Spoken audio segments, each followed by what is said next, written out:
Geeks Worldwide, what's up? Welcome to another exciting episode of the GWW Capes Crew podcast, episode 153. I'm excited to be back with my awesome crew, my crew of two, and our special guest tonight.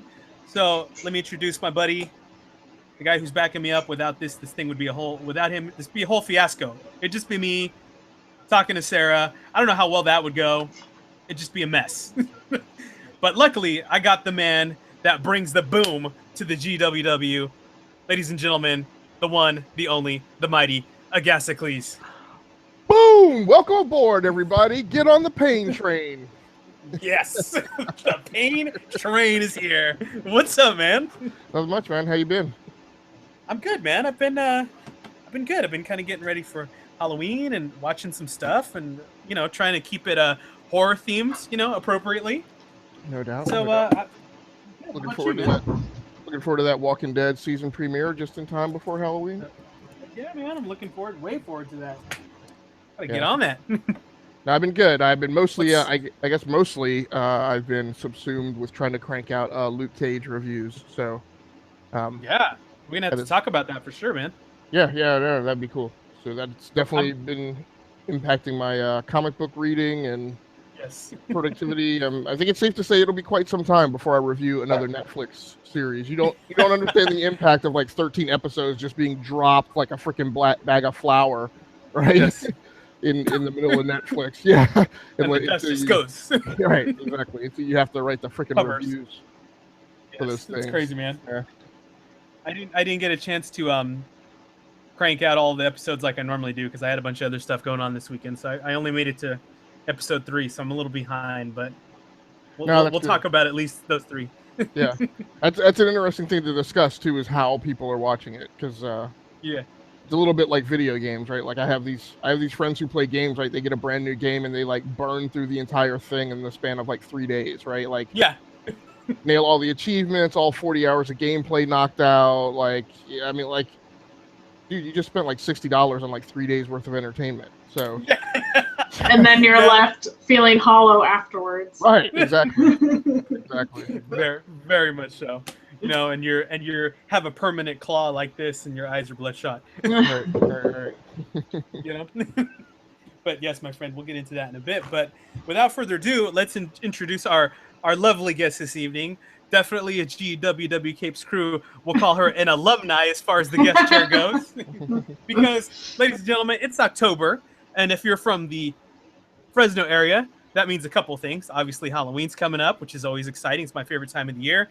Of course, one of the other big things we got in Fresno in October is the zombie crawl. But more importantly, what we're talking about tonight is Fresno's very own hometown convention. We are talking about Zappcon.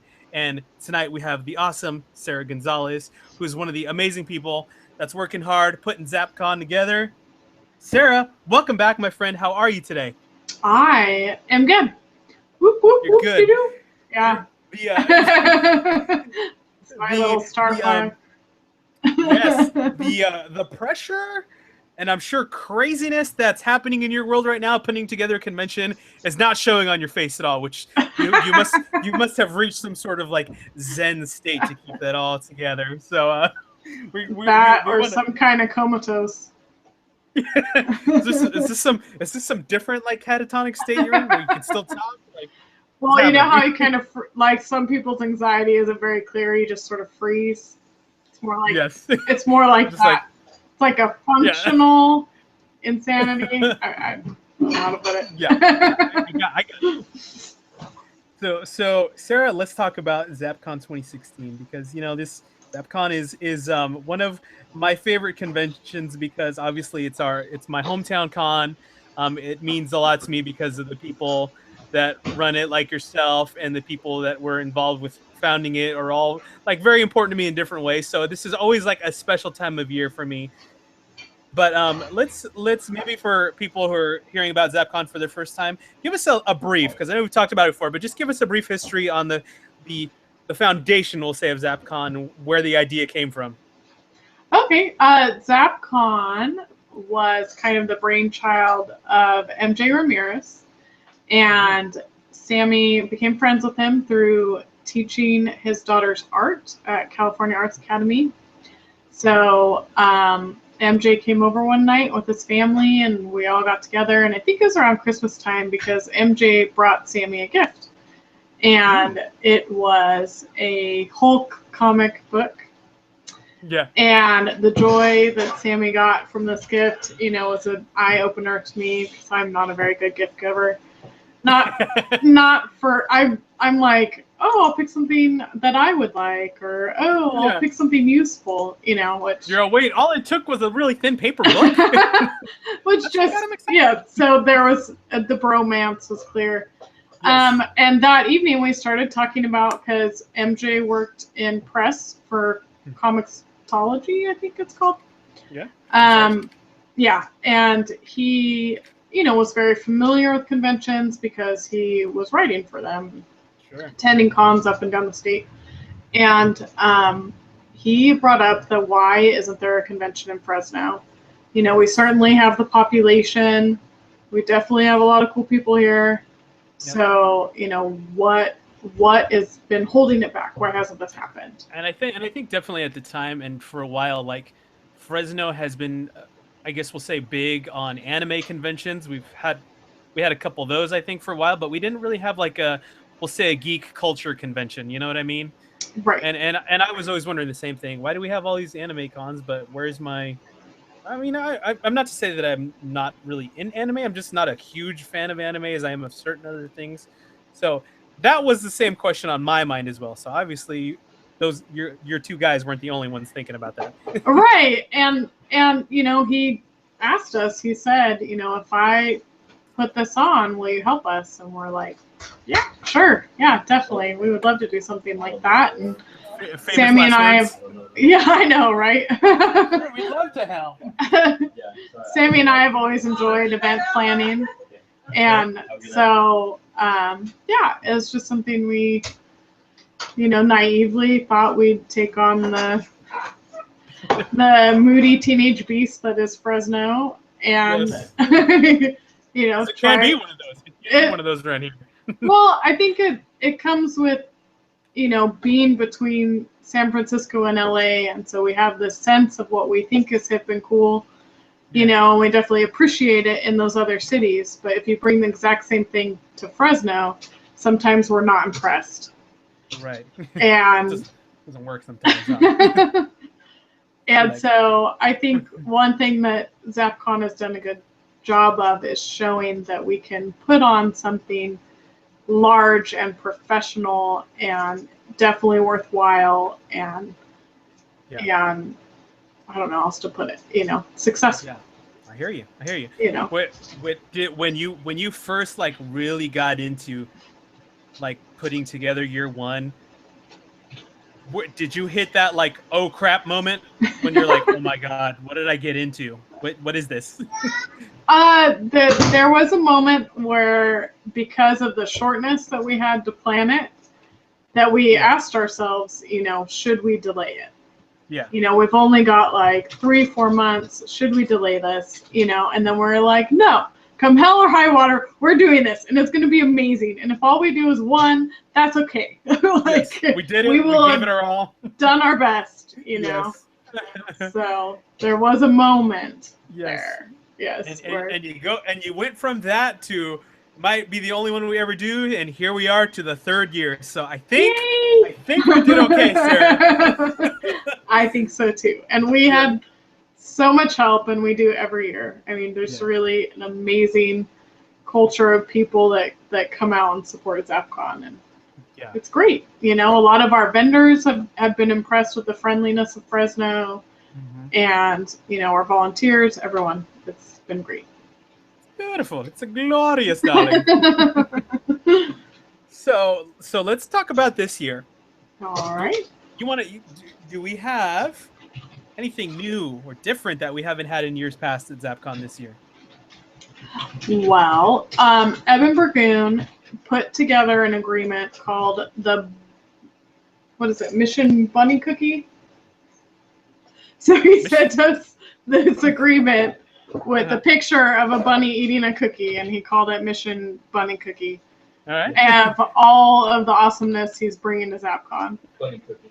And part of that includes Tapegami.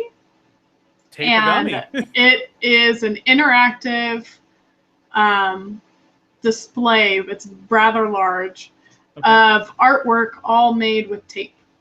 And it sounds really simple, but it's won awards all over maker fairs in California, and it's something to see. It's really neat. We say that it sounds simple, but I mean, in high school when girls would send me those like really neatly folded notes, right? Mine would just be folded in half. right. Like, so that stuff's not easy. So he has props to that. So he and Danny Scheibel and Sean Sutter are coming, and Sean Sutter has an indie board game called Relic Blade. Actually, I think it's minis. It's a problem with keeping track of everything. It's hard.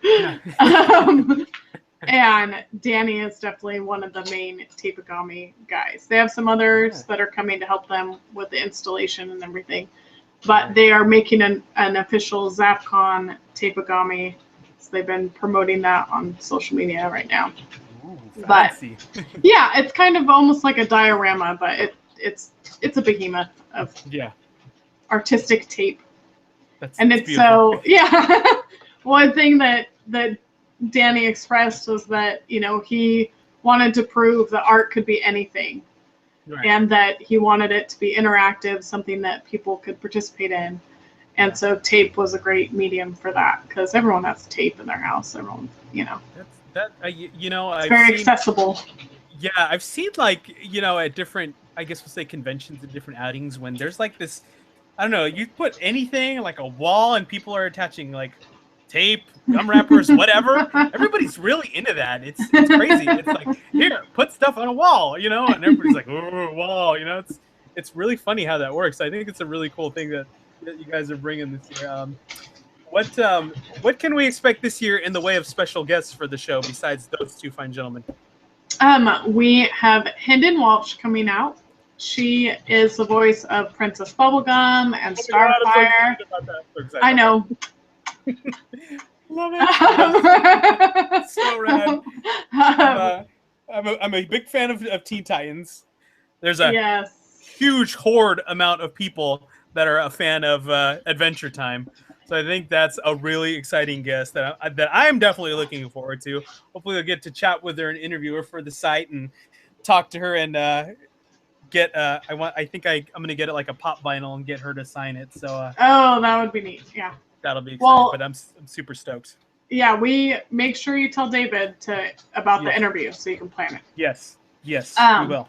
No, she has been, if there is a Starfire in anything animated, it was her, basically. Yeah, right. So she's consistently been her voice the whole time, between Teen Titans Go and just everything that's Starfire. She's official. Starfire. Yes. Go ahead, buddy. I couldn't tell if I was on double mute or not. So I want to. So is she the voice? Because Will, you said you're Teen Titans. So is she the voice in Teen Titans or Young Justice or both?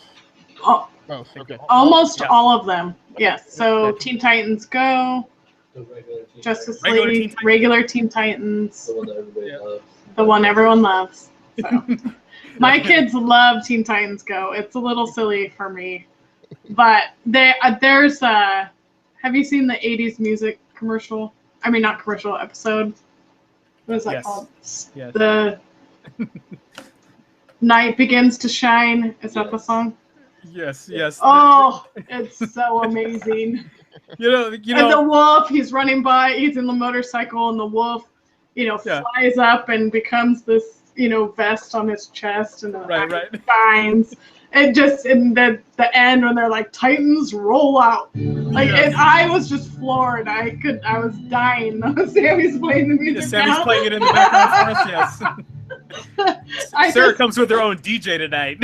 My kids, enjoyed it, but I'm like falling on the ground, just dying at how hilarious and nostalgic this episode is to like my childhood.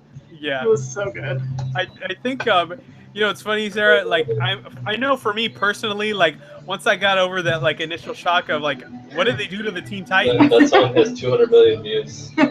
Yeah. Once I got over that initial shock, like that, like you just mentioned, that show has some really genius like moments, like nostalgic moments like that. And, yes. I mean, somebody for me who, you know, and like all of us who have these really sometimes tedious 9-to-5 jobs, it's fun to like watch something where you can just turn your brain off and laugh at the stupidity. Yes, and it's a lot of that in that show. Yes, it's over the top, but like there, you know, there's just great scenes where like Raven reveals her legs for the first time, and Beast one of my Boy, favorite episodes. Beast one of my favorite is howling, you know. He's like, oh my God, Mama, look at those legs. He's, you know, doing the dog like thump with his foot. Yes. Yeah. Lady Legacies. Yes. It's one of the best episodes ever. I love that. Love that episode. One of my favorites. Well, and just they still stick to the characters, but they amplify them, so they're just so over the top. Just extra silly and crazy and yes. But so besides Hendon Welch, who else we have this year for special guests? We also have DC Douglas coming out. Okay. He is a voice actor known for Resident Evil. He's also been on Mass Effect. And then he's done some other like live action stuff like Star Trek Enterprise, and he's in Sharknado 2. Ooh. Apparently he's a bud. the Sharknadoes. Yes. And he's also done some anime like One Piece and Naruto. Yeah. So he's just real good, like all around geeky guy. You know, handsome fellow. Yes. And he is doing an 18 and older panel. Ooh, those are fun. Yes. It is focused on fanfic. Okay. But it's Resident Evil specific, and it is erotic fanfic. Oh. Although there isn't anything visual and whatnot, and it's very much of what's in the panel stays in the panel brew. They're going to read snippets, apparently. You're like, so, yeah, I think it's a little too racy for me. Yeah. But they're gonna. 50 Shades of Grey on its way up, huh? Yes. But 50 Shades of Raccoon City. Yes, it's definitely done to be, you know, hilarious. Yeah.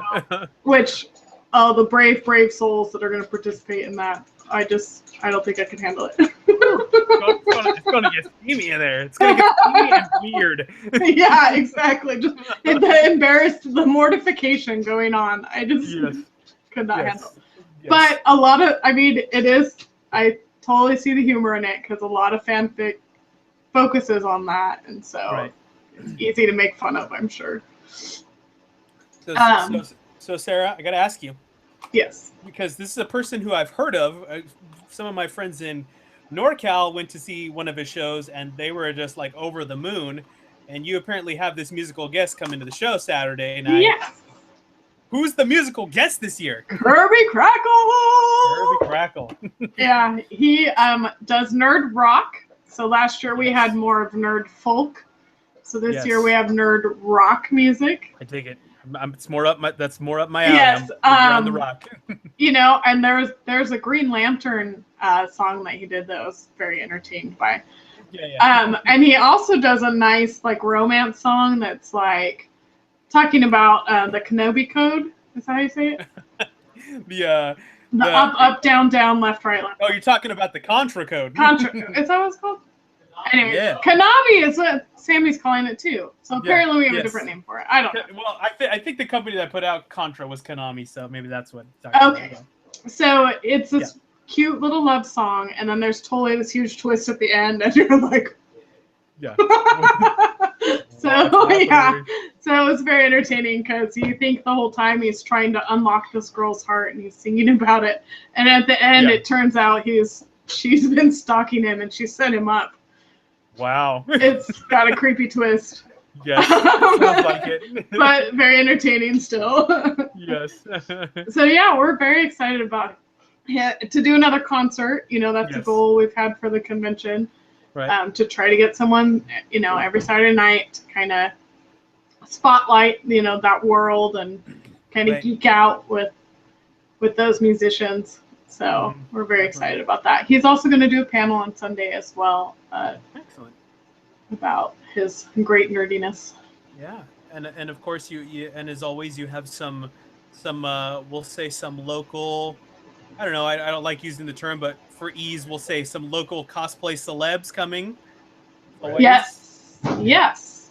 So one thing that I don't think I've really shared openly is that one reason we don't pick local cosplayers to be judges is to spare any bias. We don't want anyone to feel like they picked their friends or something to that extent. So a lot of our cosplay guests are from here or close to here, but they're not directly in the community right now, if that makes sense. Sure. Like Holly Brooke is from Fresno, but she lives in Davis. And so it is a little bit of a political move just because we want to showcase talented people from the area, but not necessarily set up a conflict of interest. I definitely I like that's a good move because I've seen the ugly side of that whole like, oh well, they just picked their friends, so smart. But what I wanted to say was I feel like as being your 2-time host of the Zappcon cosplay contest, I want to say like I feel like every year the talent gets bigger and better and more crazy when it comes to the cosplay contest. It's like and that's part of it too, is that it sets up the locals to still be able to participate and not feel like they have to remove themselves from the contest because they're a special guest or whatnot. Sure. So I like kind of keeping it open for them. And their hometown where all their friends and family can come watch and they can still compete. So I know this year I've seen you just mentioned Holly Brooke will be back, the lovely Holly Brooke. Yes. I think I saw Thor TV and Loki Hates You coming back. They're very those guys are great. Yeah, if you get a chance to be around those guys for 5 minutes, I mean, besides the fact that that Bill Jackson looks like a dead ringer for Tom Hiddleston as Loki, and he's just they're both very talented. Loki Hates You is just an amazing personality. He's very fun-loving and good with all the guests, and he really stays in character. And it's got kind of that Tom Hiddleston charm anyway. So it's very, very good to have him, and we're very grateful for that. I get a little swoony when I talk to that guy. I'm like, oh, hey. Well, and they're gonna do a awkward family panel too this year. That's awesome. That's good. So we'll have both the gods. So you guys need to check that out because those guys are fun, entertaining, and just a good time if you're gonna go to their panel. So that's super great. And then we also have Ghost Peach cosplay. And Princess Marley. Yes. And so they are also very talented. And, one thing I like about our cosplay guests as well is they're not these like rail thin, unattainable models, like they are healthy body types, representing the community. And, even with our Zap Girl, same thing. It's nice to have. We'll say representing the whole community. Well, not the supermodel looking community part. Yeah, there's a lot of those out there, and hey, I love them just as much as everybody else. Of course. But like you said, it's nice to have, we'll say, cosplay guests that are more representative of, we'll say, more all inclusive. How do you want to say? Yeah, like I said, healthy body types, and that they're they're not rail thin, but they're out there. They're doing their thing. They're very talented. They do good representations of the characters that they cosplay. Yes. So. Absolutely. Yes, absolutely. Very family friendly. Go ahead. Yes. Speaking of families, what do we have going on for the younger Zappers this year? We are theming the Kids Zone this year. So on Saturday, it's a Pokemon theme. And on Sunday, we're having a Harry Potter theme. So in honor of Pokemon Go, and the Cursed Child, definitely wanted to focus some activities around those things, to just kind of channel that energy and fandom, and two of my favorite things, definitely. Absolutely. So. I mean, Pokemon Go, I was out there sweating with everyone else at Woodward Park. Right. Gotta catch that Scyther. Yes.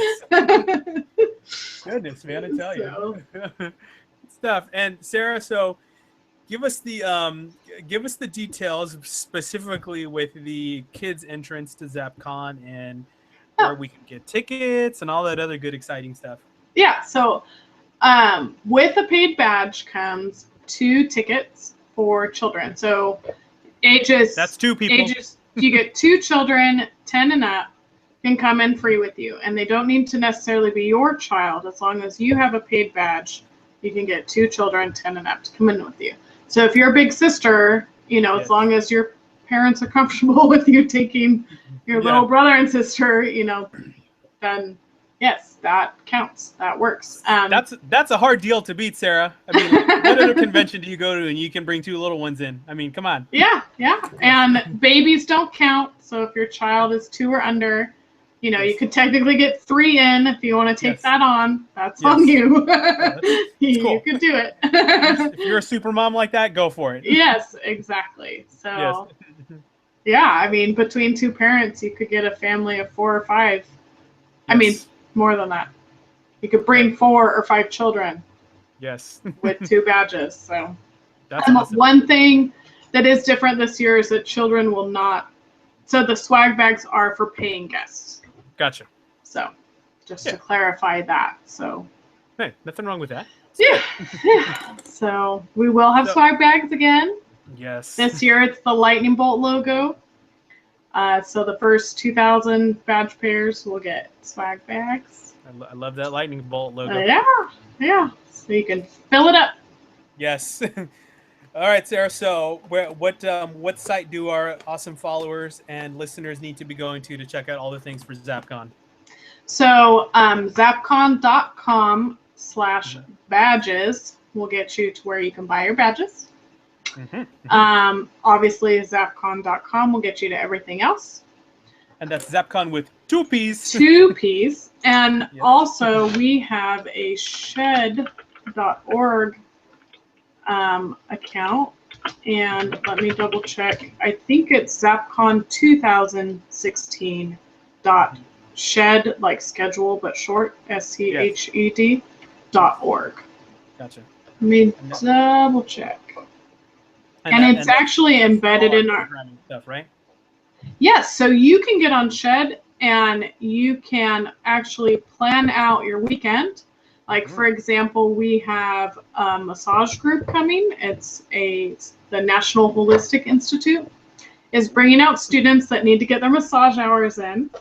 So if you're playing games all weekend and you're all sore from hunching over. Or if you're one of those people that carries around like a 30-pound gun blade for your costume and your shoulders are a little tired, it might help out to go see the massage folks. Yeah, they're gonna have 3 chairs, so I'm sure it'll be first come first serve most likely. But you can get in there, get a free massage, and that's the great thing about the con is we try to set it up that once you get your badge, you can enjoy the whole weekend without any additional costs for panels or activities. There's a few things that have their own item costs, like magic cards, for example, that you do have to pay a little extra to participate in, because they have product that you're getting, Sure. So, but we really strive to make sure that you can entertain yourself all weekend, for the cost of the badge. Yes, I know I'm gonna be getting in line for a massage for sure. Taking advantage of that, buddy. Yes, good stuff. And like for example, we have Nerdy Pechakucha. That's when it's called. I know it sounds bad, but it's not. I promise. It's called Pechakucha, and it's a form of panel, I guess, where somebody walks you through 20 slides, and they describe each slide for 20 seconds, and it's on one topic. So the topic at Zappcon this year is going to be nerd. And we have an author, a voice actor, a cosplayer, and a maker that are our 4 guests participating right now. Okay. So it's just a quick way to kind of be educated, you know, that it's fun and entertaining as well. This is something new to me, so I'm going to have to check this out. Yeah, no, we've got some really good stuff. It's hard to kind of explain it all in snippets, you know. Yeah, that's okay. So Sarah, real quick before we switch gears on the show tonight, what are we gonna have a day 0 like we usually do? Yep. Awesome. Yep. And this year the after party is going to be at Bitwise. Okay. So there'll still be an after party as well. Yes, and the day 0 is going to be at the usual spot at Tioga Sequoia Brewing. That's correct. Yes, they've been very good to us. Yes. Yes. That's Friday evening. From 7 to 9. 7 to 9. If you want to, have some handcrafted brews and kind of get into the Zappcon mood for the weekend, that's a good place to start and just kind of meet up with your friends. Come and mingle and chill out while we get ready for the big weekend. Wonderful. That is awesome, Sarah. I always love having you because it really gets me amped for Zappcon. So thank you. No problem. Hit us up. Is the Twitter for Zappcon just at Zappcon? Yes. Excellent. Awesome. Pretty positive. Yep. Awesome. So all you folks out there on the Twitters, check them out on at Zappcon with 2 P's at Zappcon, and that's coming up. And we didn't give the date, Sarah. Goodness gracious. Oh my goodness. So it is less than 2 weeks away, October 15th and 16th. Wonderful. It's coming fast. I'm building a prop like I told you that I won't tell anybody on here what it is yet, but I'm building a prop for my day 2 costume. So good stuff. I like to bring something new to my hometown con, you know? Yes. I could take old stuff those other cons, you know? Hometown one, I got to bring it up a little bit. Yeah. You got to represent. That's right. So Sarah, we're gonna talk a little bit of geekery to finish off the show tonight. So we'd love to have you stick around and join us. But my man Agasicles, who's been entirely too quiet this episode, I'm gonna let you start off tonight with our Week in Geek. You, my friend, I'm giving you like carte blanche to start us off wherever you want. What do you want to do? What do you want to talk first tonight? The original. There we go. Yeah. I don't know. We can start with comics really quick because you are the original man with the yellow hat. Because I am not. So I have not completed my stack this week. I think I've read. It's another pretty heavy week. I think last week when I was on, I had 13 books in my pull. This week it's 12. And with the Luke Cage stuff, like I said, I just have not maintained pace. So it's a bit sad because the ones that I have not gotten to are actually kind of some big ones that I really want to get read. So I unfortunately have not read Teen Titans Rebirth #1. That's in the queue. Rocket Raccoon and Groot #10 are on my list. Haven't read that yet. Detective Comics #941 is a super huge major one because the Batman books are doing their I forget what it's called, Night of the Monster Men or something arc that cuts across Nightwing and Batman and Detective Comics. So I've actually read. I read last week's Batman and last week's Nightwing, which have 2 parts of that, and then Detective Comics has another piece in it. And Star Wars #23 I also have in my pull and haven't had a chance to read yet, and that's something I'm really looking forward to because at the end of 22, they had just stolen a Star Destroyer. Ooh, pretty big deal. So, bro, I'm like really disappointed with myself that I'm way behind on Star Wars right now. Yeah, I think the last one I got was like 19. I want to say. So now, are you reading the single issues, or are you gonna read? I've been reading all singles on everything. Okay. So I just got to get a few issues and catch up. Right. Yeah. So things I have read that I am pretty happy with. So I very interesting because I usually don't throw in for like the villain as main, villain in their own comic kind of thing. But I've, through some strange quirk of random numbers, I've been on Deathstroke a good chunk of this year. Yeah, you have been reading that quite a bit. Yeah, from his New 52 shtick and rolling over into Rebirth. So I have not been as happy with the new series. The New 52 Deathstroke shtick was like DC guest star of the week kind of thing. It was like team him up with Red Hood, team him up with Wonder Woman, team him up with Batman. And this time it's a little more street level. It's really him as an assassin for hire, and how he kind of gets mixed up in some of these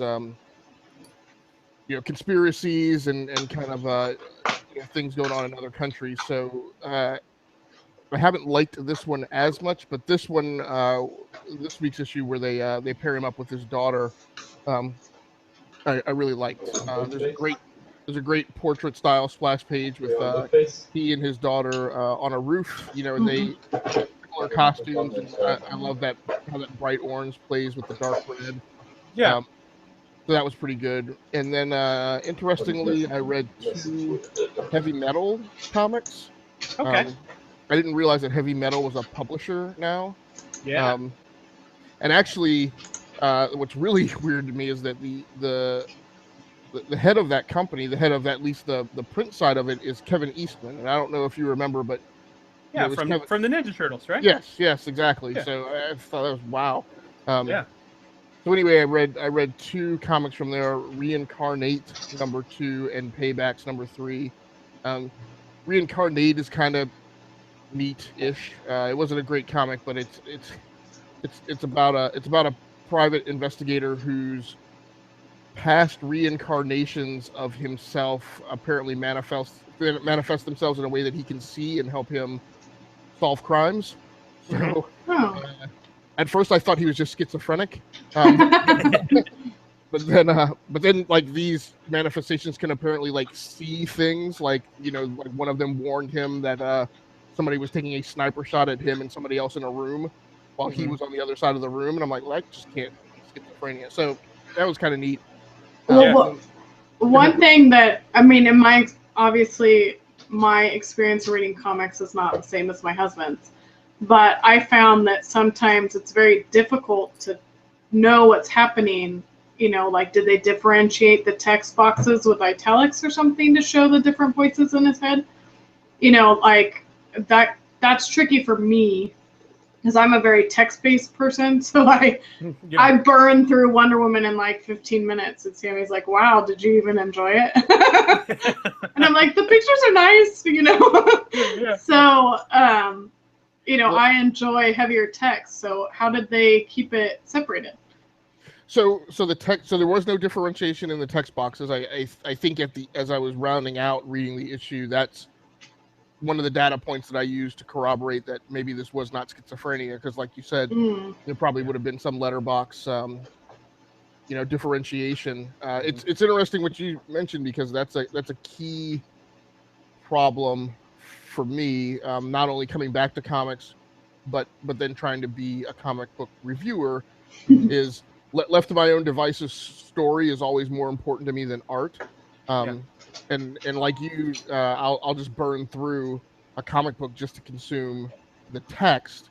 And so I don't want to call it a skill set, but coming around to the point where I was capable of writing about the artistic interpretation and looking at things like panel layout, and colors, differentiating between whether or not something was just kind of plain, ink stamped color versus whether or not it was clear that the artist in the original rendering had done it as a painting, or watercolors. Picking up on things like that has been, not an easy thing to surmount. So, I definitely get that.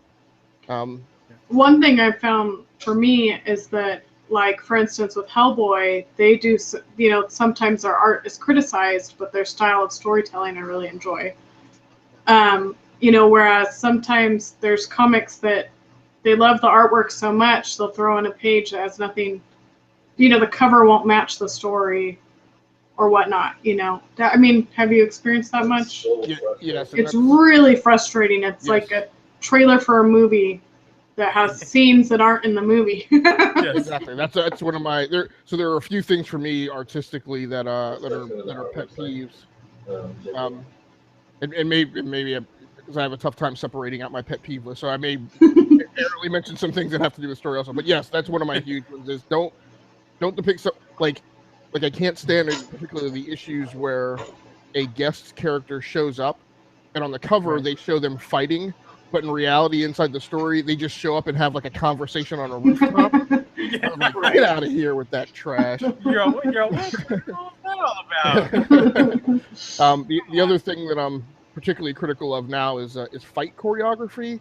That's like a big thing because it's such a trope in comics, and Will and I have talked about it. Like, I can't stand the thing where like the two characters are positioned somehow, the people who are fighting are positioned somehow in one panel, and then you go to the next panel and you're like, how the hell did they get into that position? Like, from where they were, it's just like this weird time jump. Like they start like Mortal Kombat Face Off, and the next minute, like one guy's in the air with a building blowing up. And right, exactly. I'm like, come on, man. Hello.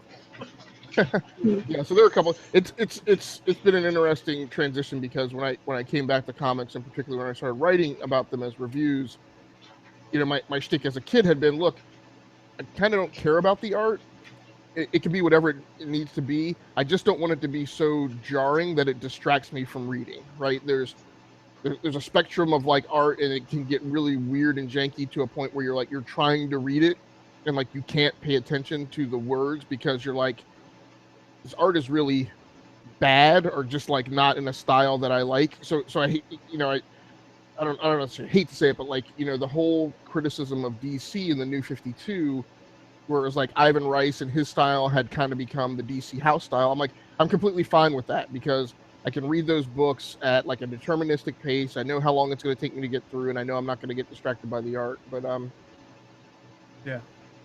I've become more interested in it recently. And the last comic I'll talk about is Paybacks, because that was more interesting, I thought, than Reincarnate. But Paybacks is deconstructionist, and Will knows that I love me my deconstructionist superhero. Yeah. Yep. So this one's a little weird because I can't figure out exactly what time it's placed in. But generally, I mean, basically, what I glean from it is that these guys are like the bondsmen and the debt collectors for superheroes. So the spin is kind of like superheroes, in order to do their superhero shtick, may take out loans or borrow money, or, you know, maybe they did something to obtain their powers. And these are the guys who like go out and collect from the superheroes.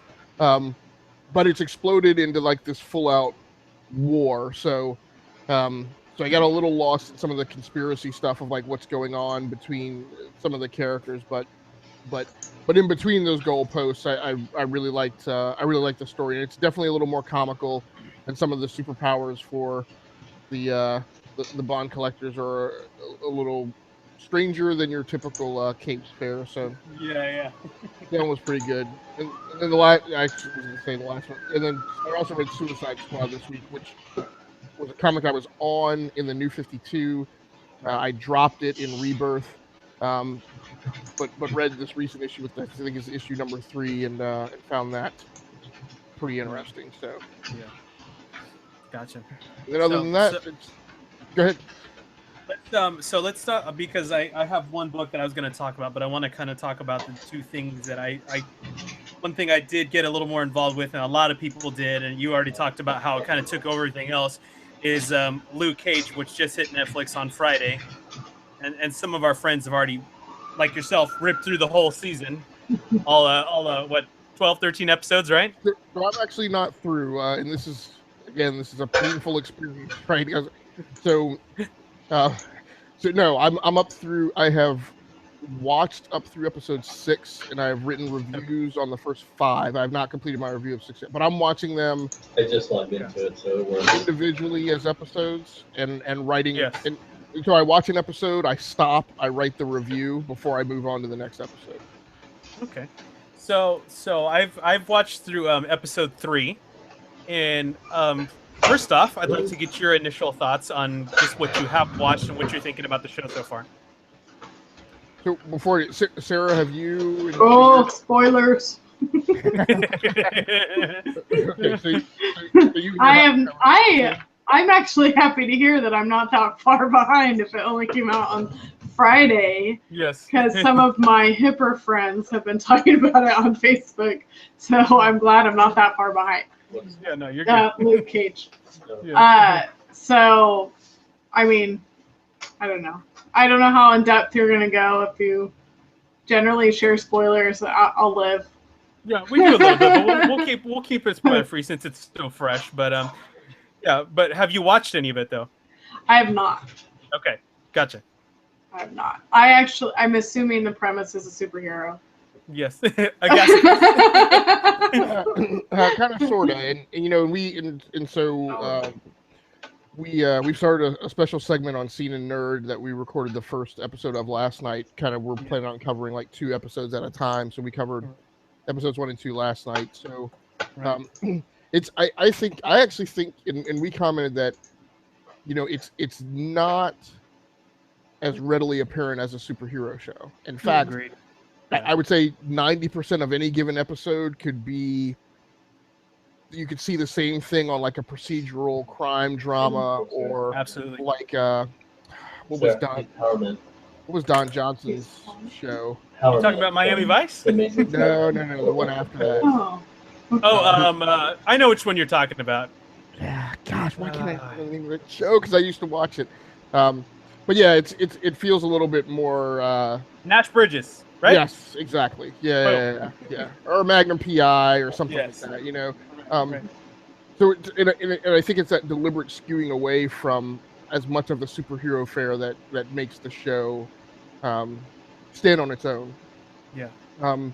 It's definitely heavily rooted as an ethnic and urban inner city tale. Dave Pesci mentioned that, and he's one of these guys who's just grown up with like not a lot of African American friends, not a lot of exposure to that culture, and he had some questions to ask. So I think that's great. Like if there are people like that who it's creating a dialogue, we'll say, right? Exactly. Yes. Exactly. Well, and I assume it's well written, not like an outside culture trying to infuse what they think Black culture is. Yes, yeah. So as far as I can tell, it's well done. The showrunner and primary writer on the show is African American, so I think that's been key. I hesitate because it's something I've been struggling with, right? Because I feel like for that show and Black Panther, I think those things make sense, right? But then I see things like DC is doing where you go to Batgirl or you go to a comic with a female hero, and the like writer, penciler, inker, and colorist are all female. And then I put myself on pause and I'm like, is that what we really want or need? I guess to a certain extent that's good, right? But I worry when sometimes I feel like that's like a policy or a trend that they're setting, but slight divergence. But yeah, overall I think the show is good. It's a little roller coastery through the episodes that I've watched. I don't know what is going on with Alfre Woodard and her character on the show, but like, it's like they can't write dialogue for her worth a crap, and like anytime she's on screen, it's just like super awkward and cringeworthy, and I'm like, it's very just I don't know. The only way I can describe it is it's very like reactionary to the other gentleman. I can't think of the actor's name right now who plays Cottonmouth, but it's not like she's really holding her own in those scenes. She's just kind of bouncing off of him, what he's given her. And I guess that's a big chunk of acting, but not really in a good way. Further, yeah. Right. So, which is weird. This is an Emmy award-winning, SAG award-winning actress, right? Yeah. It feels like she's just very uncomfortable with the show. But what's weird is, and it's maybe a spoiler or not, or a reverse spoiler, but she hasn't been in the superhero stuff, right? So her scenes are very akin to anything else that she would be on a in an ongoing drama on TV. So I just really haven't figured out what's going on. Yeah, what her deal is. Right. But yeah, the show's good. Like I said, it's had some ups and downs, and the trend that I'm seeing, when I kind of, I try not to think about it or overthink it when I'm writing, but when I go back and I look at my reviews so far and look at the trend, Right. like there's been 2 episodes that have not had Alfre Woodard on them, and those are my 2 top scoring episodes. Yeah. So it's kind of like the less I see of her, and to a certain extent, the less I see of Cottonmouth, who's kind of the titular villain. Right. Not titular villain. I'm sorry, just the villain. Yeah. It seems like the show works better, and the description, the overall description I've come around to is that I feel like it's a bit of kind of a Greek tragedy in some ways, and maybe kind of a Hemingway tale in some ways. That it is at its core, and you can see this develop. It is at its core this story about the struggle between people of positive moral outlook and people of negative moral outlook, and where the struggle is not really directly between them. You get some of that, right, when things come to fisticuffs, you get the direct conflict, but the majority of the conflict and the majority of the story about the conflict is about this struggle to hold influence and sway over the people in the middle who haven't picked a side yet. Yeah. Right. So the positive characters are constantly trying to influence others to move in their direction and ascribe to their pattern of behavior.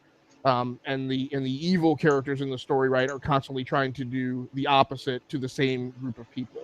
And so who's really important in the story sometimes is neither Luke Cage nor Cottonmouth, but it's about these people in between that they're trying to present an example to and influence.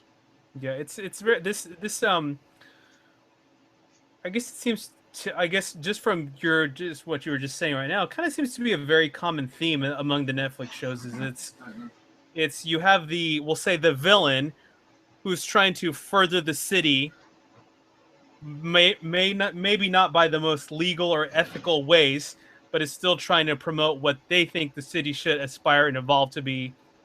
And then of course you have the hero kind of fighting against that, but is necessarily fighting against the villain, fighting against the methods and the politics. It's kind of like a very similar theme to what we see, the roles of Kingpin and Daredevil and Daredevil. So do you think it's similar to Jessica Jones in that way, though? Because now I've not finished watching through Daredevil. I'm somewhere stuck, like in the early part of season 1, right? And I haven't watched Jessica Jones, but but I did read a Jessica Jones trade because I thought I kind of had to understand where she was coming from before I watched the show. Yeah. But my impression of Purple Man is that he's different than Cottonmouth or Kingpin in that his thing is all about himself and hedonism and engaging in his own. In his own pursuit of pleasure. So do you see him akin to Cottonmouth and Kingpin in the Netflix show?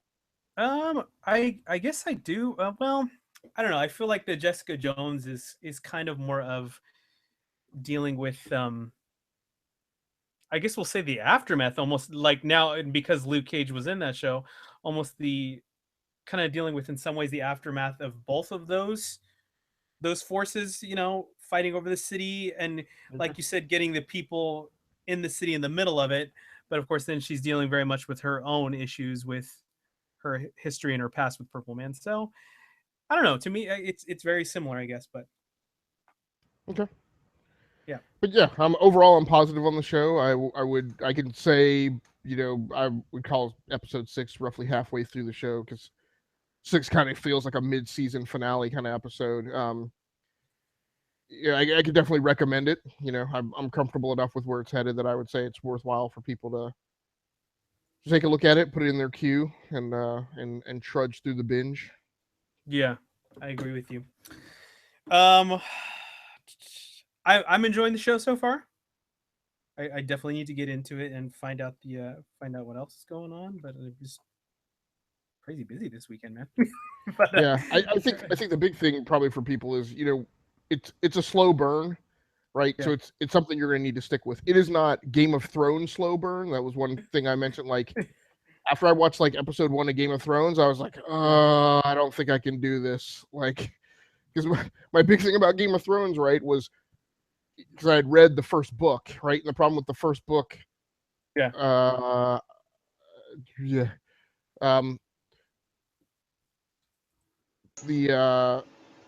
Yeah, you figured it out. Yep.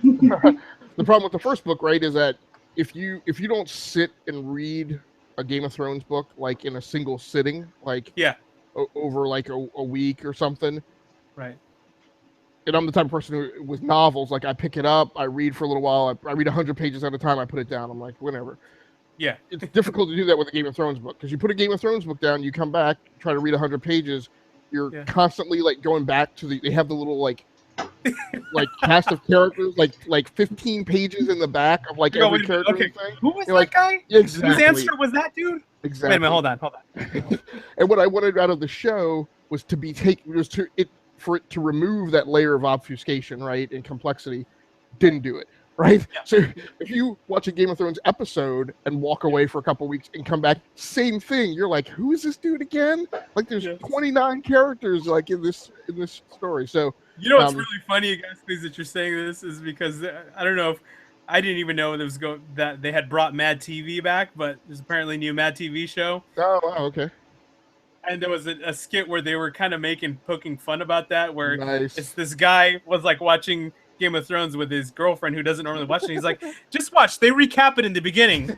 And so the specific scene is between Daenerys Targaryen and Miss Sandy. And she's like, I'm Daenerys Targaryen. She's like, I thought you were Daenerys Stormborn. She's like, I am. She's like, well, who's the mother of dragons? She's like, that's me. I'm Daenerys Targaryen. She's like, so it was really funny. It really hit on that. So clearly you're not the only one who has that problem. It's so ridiculous, man. There's so many characters in that show that they were like, they have their name, they have their title, and then they have their nickname. And I'll be damned if there's not episodes where they use like one name reference like one time. Right, and then the next time they refer to them, they call them something else, and they expect you to remember that dude is like the Duke of whatever.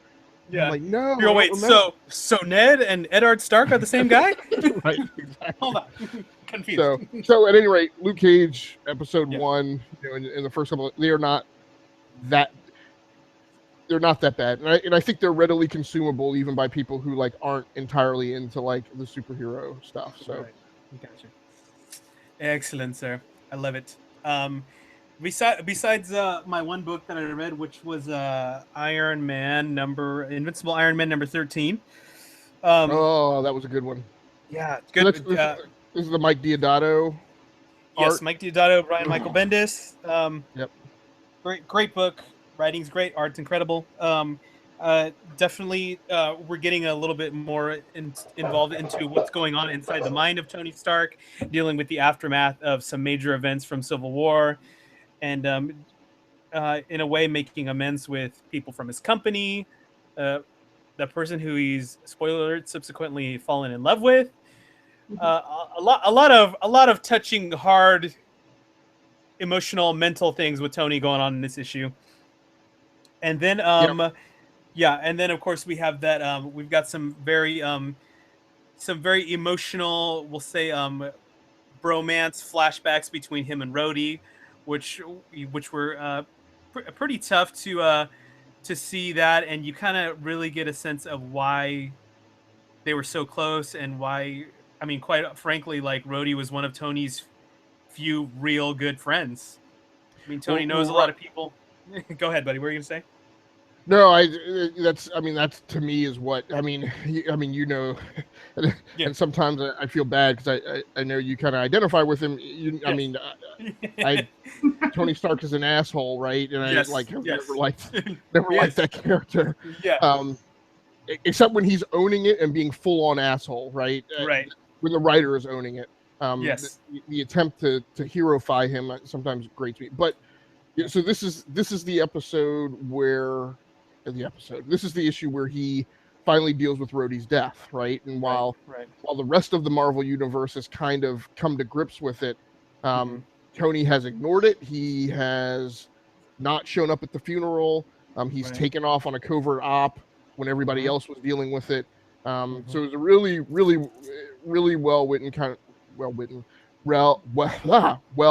Bendis character development issue to just kind of deal with the emotional anchors and dynamics of that, and kind of, for people who are in those lines of work, military, police officers, things like that. What happens when you lose a comrade in arms, right? Who was more than just like, the other gun, right, in your in your squad, but like, your best friend. So yeah, really, really. This was the one I told you about when you said last time you'd read number 12, and I'm like, dude, you need to read number 13. Yes, solid issue. On your scale, I'll give it an 8. On our GW scale, I'll give it an 8. I'm looking forward to hopefully finally figuring out what the heck Doom wants. He's been bugging Tony this whole time. What the heck does Doom want? He wants something. The only thing we could say is we know that mofo's up to no good. Yes, because Doom doesn't just do nice things to do them. He's Dr. Doom. He's got an end game always. And there's definitely a rope-a-dope going on, right? Because I almost drank the Kool-Aid too, and I was like, oh, this is new Doom. Like he's all altruistic, like he's really trying to help Tony like dig himself out of this like pity party. And then I'm like, wait a second. Let me this is Dr. Doom we're talking about. Right. Yeah. So that's that. Other than that, buddy, I've been watching lots of Halloween horror themed movies.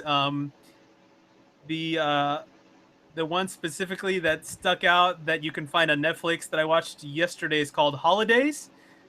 And it's an anthology of short films that deal with the major holidays in our calendar year. So, of course, you got Halloween, Christmas, New Year's, St. Patrick's Day, Valentine's Day. There was some really bizarre ones. Specifically, the St. Patrick's Day one was really weird. And so these are they're short films. They're all horror stories, and they're all written and directed by different people. The lady getting impregnated by a snake, or was giving birth to a snake, was really an interesting one. The one about Easter, where the Easter bunny was kind of some weird like Easter bunny Jesus hybrid, that was kind of weird. A little too much for me. I will say one of the more noteworthy ones was the Halloween one, which was written and directed by Kevin Smith. One of the actresses featured in that one was, of course, his daughter Harley Quinn Smith. That one was a really good one, and it kind of deals with and it's funny because I watched a documentary about it, so I kind of really appreciated this more. And it deals with, I guess we'll say, like the online, we'll say, sex trade and girls that are doing cam modeling and are lured in by these guys from other towns to work for them. And it dealt with that, and it was a really cool revenge story about the girls getting back at, I guess for a lack of a better term, we'll say their pimp. That was a really good one. And then the New Year's Eve one, where they did a nice kind of like, we'll say kind of a slightly American Psycho with a really good twist at the end. Deals with online dating, which is obviously a huge thing. That one was a really standout one as well. So if you can sit through the weird ones, there's some great ones at the end. So check out Holidays on Netflix if you want to watch some fun stuff. And then the other Halloween themed thing I've been watching is a show called Elevator. I don't know if you've seen this show. So I was going to say about the last thing. So basically, this is an anthology of anti-Gary Marshall films. Right? I mean, may he rest in peace. But I guess the effort was like next time that dude came out with like one of these holiday rom-coms, they'd be like, you're coming out with an Easter movie? Yeah. Here you go. So that was and then I'm working on a prop, like I said, for Zappcon. I'll show that off later. But the other thing that I'm going to be doing a review on, that speaking of my favorite character, I was super excited about this. I like February is always an exciting time because the industry toy fair happens and all the cool new toys that'll be coming out for the subsequent year are previewed. We'll say, I want to say in about the last year, Hasbro, who obviously has a lot of the licenses for Star Wars and for Marvel, has been releasing these really like good quality, we'll say readily available retail costume helmets. And the first one that they released was Kylo Ren from Episode 7, which was actually out of the box a pretty solid piece. Of course, a lot of these guys who are into costuming and props, they do some modifications and make it look really nice. This past year, February at Toy Fair, I saw that they were going to start doing Marvel stuff. And first two pieces they were going to come out with were an Iron Man helmet and a Captain America shield. And so I finally got a hold of my Iron Man helmet. Oh, nice. And I got to tell you, man. Pretty good. I got to tell you guys, like, for an out-of-the-box, we'll say retail prop, we'll say, this thing is beautiful. It's amazing. The paint job looks way better than the one that I did on my helmet. And it's got some really cool features. And I'm going to do a review for the site, but the eyes light up. The mask comes off the top if you're watching us. Yeah, and you can attach it to the head. You can walk around with showing your face, Tony Stark, like I like to do sometimes. That's pretty cool. And then when you put this thing back on, the eyes light up by themselves. Yeah, very cool piece. That's pretty awesome. These kind of retail, these retail about the $80 to $100 mark. This was $94 on Amazon. I had a gift card and 2-day Prime shipping, so I only paid $84 for it. Nice. Very exciting. Nice. Fun piece. So and it looks just like it's something you made yourself. Well, I want to ask you, have you done, so I know you've done the Mark, what is it? Is it the Mark III armor that you do? The one that my armor when I finally finish it, but my helmet and my glove are based off the Mark VII. Okay, all right. Have you done Hulkbuster, or have you done like some weird like offshoot Mark variant, the Arctic armor or something crazy like that? I was just wondering if there's some guys out there that are doing all those crazy ones, and they're pretty cool. Okay, all right, cool. Makes me want to do a Pepper Potts. Yes. Yes. But yeah, man, that's it. And I think we're right at about time here. So that's a good point to close up shop tonight. Sarah, thank you again for coming on and joining us tonight. You want to drop us your final thought for the night and tell everybody again where to check out Zappcon? Have a good night and keep geeking out. Come hang out with us at Zappcon. Zappcon.com. Yes. We're also on Facebook and Twitter. And yeah, come buy your badges. It's a good weekend. Yes, definitely worth it. So excited, Sarah. I'm so excited. I can't wait to see you in 2 weeks. 2 weeks. Oh. Yes. Going to be glorious. Yes. So good luck to you and the team. And thank you for all the hard work you guys are putting into making an amazing con for all these people here in Fresno. It's a labor of love. Yes. So good luck with the last push here. All right. Thank you. You're welcome, my friend. Agasicles, my friend, what do you have for your final thought this week, sir? My final thought is a public service announcement. Do as I say, not as I do. And geeks, even though we have a culture that tells us, never sleep, always geek, get some sleep. Sleep's good. Get more than 3.5, 4 hours a day. Get some sleep. Go easy on the binge watching, is what he's trying to say. It will catch up to you. Exactly. My friend, where can our listeners find you on Twitter and your other awesome, lovely podcasts that you lend your voice to? Thanks. So you can find me at Agasicles Stamus on Twitter. That's 2 S's in the middle, all one word. You can find me over on YouTube under the Geeks Worldwide YouTube channel. So we have started off our we've just premiered a new kind of weekly general variety show on general geekdom, like just kind of talking about what things the cast have been into the past week, and also hitting some news stories. So that's called the GWW Weekly. We're a little time compressed for the next 6 or 7 weeks while we're also that same cast does the Luke Cage Scene and Nerd special segment. So the GWW Weekly episodes will be short until we get through all the Luke Cage stuff. So those 2 shows are there, and Dave Pecci and I, who have been doing a Scene and Nerd special segment covering season 2 of Dark Matter, but we kind of trailed off at the end there as I was moving and whatever. But we got back together just to find some closure for ourselves and record an episode discussing the finale of Dark Matter season 2. So that is also posted to the YouTube channel, and he and I are both anxiously. It's weird to say, but sorry, go ahead. Oh, I was going to say, I think Dave got a press badge, so he'll be at Zappcon. Oh, nice. Yeah. Anyways, sorry. Throw that. It's weird to say on the eve or the night of the fall premiere, but he and I are both looking forward to the end of the regular TV season, so we can get to the premiere of season 3 of Dark Matter. Excellent. Good things, my friend. As always, it's a pleasure having you on the show and talking with you, man. Always look forward to it. For my final thought this week, since this is our first episode of October, I was going to talk about this on the show a little bit, but since we're out of time, I'm going to ask you on Twitter to tweet to me or the GWW your favorite things to do for Halloween season. What are you looking forward to? Do you have any crazy Halloween traditions? What are you dressing up as for Halloween this year? Do you hate Halloween? I don't know. Talk to us about Halloween. That's what I want to hear. I myself am working on some props and I've been decorating and I love it. And it's cool because, this is my first time in 4 years that I'm in my own place with my wife. So I'm going crazy.